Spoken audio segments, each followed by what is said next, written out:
I know that you were the first, one of the first ones at Clive's party to speak about Whitney's passing the other day. Yes. And that was, did you know her well? Yes, I did. I actually, when I was growing up in the music industry before I had success, I somehow got on her wedding invitation. What if Whitney Houston didn't just pass away, but was silenced? Her death shocked the world. But for years, whispers behind the scenes have suggested something darker.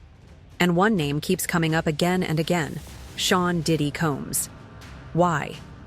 Is his name tied to not just Whitney's final hours, but to a chilling pattern of mysterious behavior and silent power moves in Hollywood? Some say it's all coincidence.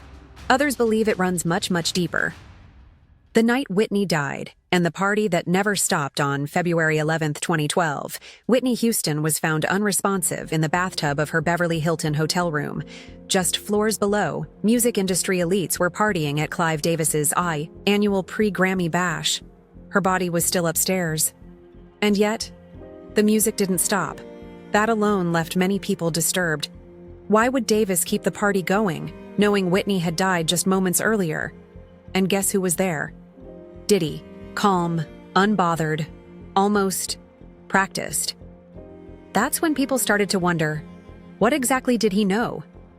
Bobby Brown's growing suspicions. Whitney's ex-husband, Bobby Brown, has never fully accepted the official story. He's hinted in interviews, in writing, even in courtroom statements, that both Whitney and their daughter, Bobby Christina, didn't die by accident. And he's said it more than once. He believes there was foul play, that someone wanted Whitney silenced, and that his daughter's death, eerily similar, wasn't a coincidence either. He's even pointed fingers at Bobby Christina's ex, Nick Gordon. But he's also implied the problem goes deeper, into places he doesn't dare name directly. I want the world to know that Bobby Christina did not die from the bathtub incident. That's not what killed Bobby Christina. What killed Bobby Christina? Bobby Christina was starved to death. Diddy's interview that didn't sit right. In the days after Whitney's death, Diddy appeared on Ellen's show, speaking glowingly about their connection. But when asked directly if he knew her well, his answer changed. He admitted they barely knew each other, that he'd somehow gotten invited to her wedding without knowing her, that he just happened to be there. So why go on national television and speak like they were close? Was he trying to align himself with her legacy after she was gone? Many found that odd, and others found it strategic. Trial testimonies expose new links years later. During Cassie's legal battle against Diddy, Whitney's name surfaced again, this time in sworn testimony. Cassie's former assistant mentioned both Whitney and Mariah Carey in comparison to Cassie's vocal talent. But that wasn't the shocking part. Under questioning, Cassie admitted that in February 2012, just days before Whitney died, Diddy had taken a strong opioid. That same night, he hosted a wild party at the Playboy Mansion. The timing? Too close. The details? Too familiar. And people started asking, why does Whitney's name keep appearing when Diddy's secrets are being exposed? Clive Davis, the master behind the curtain. To understand any of this, you have to talk about Clive Davis, often called Diddy's mentor, some say his master. Clive isn't just a legendary producer, he's a gatekeeper, a kingmaker, and, allegedly, someone who knows how to make problems disappear. In his own memoir, Clive admitted to having long-term romantic relationships with men, fueling long-standing whispers about what really went on behind closed doors in the music business. He discovered Whitney. He backed Diddy financially, and according to industry chatter, he expected loyalty in return. Diddy's alleged role as industry enforcer. Some insiders believe Diddy didn't just rise to fame. He was placed, supported, protected. But the price of that protection? Allegedly, it was silence, and sometimes action. Rumors have circulated for years that Diddy was used to handle dirty work in the industry, to manage problems before they reached the public. That when someone became a liability, he made sure they stayed quiet. If that's true, was Whitney considered a threat? Was she going to expose something, and was someone determined to stop her? The autopsy. That answered nothing. According to reports, Whitney drowned. But that explanation unraveled fast. The autopsy found only trace amounts of substances in her system, enough to impair, but not enough to kill. There wasn't enough water in her lungs to confirm drowning, and the heart attack theory? Completely unconfirmed. The coroner found only mild heart disease, not the kind that causes sudden collapse. So if she didn't drown and didn't overdose, then what actually happened? And why did her body end up in a bathtub of scalding water? Bobby's warnings, and the questions left behind. Bobby Brown has spent years trying to be heard. His interviews are full of emotional outbursts, cryptic phrases, and moments where he seems to stop just short of saying too much. He's been mocked, labeled unstable, dismissed as grieving and paranoid. But now, some people are wondering if he was actually telling the truth all along. Maybe he wasn't crazy. Maybe he was scared. Something still doesn't add up. Whitney's death doesn't make sense. Not when you look at the autopsy, not when you look at the party, not when you see the same names circling around her final hours. Diddy, Clive, and a system that protects some while silencing others. Maybe it was just a tragic accident. Or maybe, just maybe, there's something the public was never supposed to find out. So tell me, do you think Bobby Brown was right? Do you believe the theories about Diddy and the machine behind him? Drop your thoughts in the comments because some stories deserve a second look, and this might be one of them. Whitney Houston isn't the only name whispered in connection with Diddy when tragedy strikes.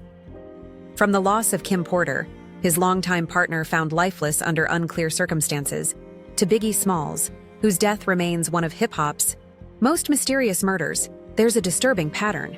Every time a shocking death hits the industry, somehow, Diddy's name isn't too far behind. People are beginning to ask, is it just coincidence? Or is there a hidden link in all these high-profile tragedies?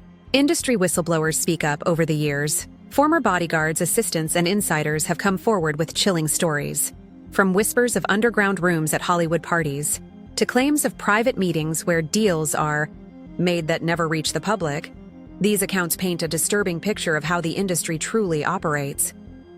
Many of these sources claim that Diddy isn't just a player in this game.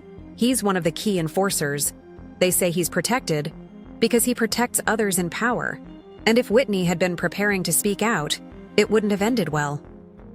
Cassie's lawsuit may have opened the floodgates. Cassie's explosive lawsuit didn't just accuse Diddy of personal abuse. It hinted at larger, systemic corruption. Her legal team alleged that Diddy operated with impunity, protected by layers of influence, intimidation, and fear. And now that the public is paying closer attention, old questions are resurfacing about Whitney, about Kim, about everyone who got too close to something dangerous. If Cassie cracked the door open, what happens if someone finally kicks it down? Clive Davis's silence, strategic or sinister? For someone so close to Whitney, Clive Davis has remained suspiciously quiet about the details of her final days. Yes, he's issued heartfelt statements and tributes, but ask yourself, why hasn't he addressed the growing conspiracy theories? Why hasn't he tried to silence them if they're false? Some believe it's because silence keeps him safe. Others think it's because there's truth to what's being said, and denying it would only raise more questions. Either way, the silence is deafening. The legacy they couldn't control.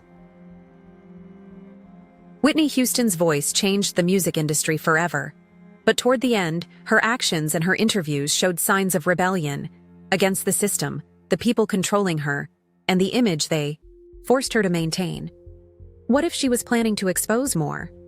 What if her growing independence made her a liability? Some believe she wasn't spiraling, she was waking up. And that might have made her dangerous to people with too much to lose. The accidental death that looked staged. When investigators arrived at Whitney's hotel room, they found things that didn't quite add up. For starters, the water in the bathtub was scalding hot, hot enough to burn skin. So how did Whitney remain submerged in water that could barely be tolerated? And then there was her wig, still perfectly in place, makeup barely smudged. This wasn't the scene of someone who'd struggled or slipped. It looked arranged, controlled. Some experts even suggested that she may have been placed in the water. Postmortem. If that's true, then what really happened before anyone made that 911 call? The dark side of star making. For decades, Hollywood has hidden its ugliest secrets behind dazzling lights and sold-out arenas. But more insiders are now speaking about what really goes on behind the fame: rituals, control, blackmail. System where once you're in, you're owned. And according to these stories, Diddy wasn't just a product of this system. He became a gatekeeper, a fixer, someone who helps decide who gets in and who gets erased. Was Whitney refusing to play by those rules anymore? Was she threatening the structure that had built her? The hidden meaning behind Diddy's tributes. Even years after Whitney's passing, Diddy continues to speak about her legacy. But there's something off about how he does it. His words feel rehearsed, calculated, almost like he's reminding the world he was connected to her, despite having no deep personal relationship. One tribute even referenced how she made him feel seen early in his career. But friends close to Whitney have said she didn't trust him and didn't even like him. So why keep bringing her up? Some say it's guilt. Others believe it's a PR move, aligning himself with her legacy so the world stops questioning what really happened the night she died.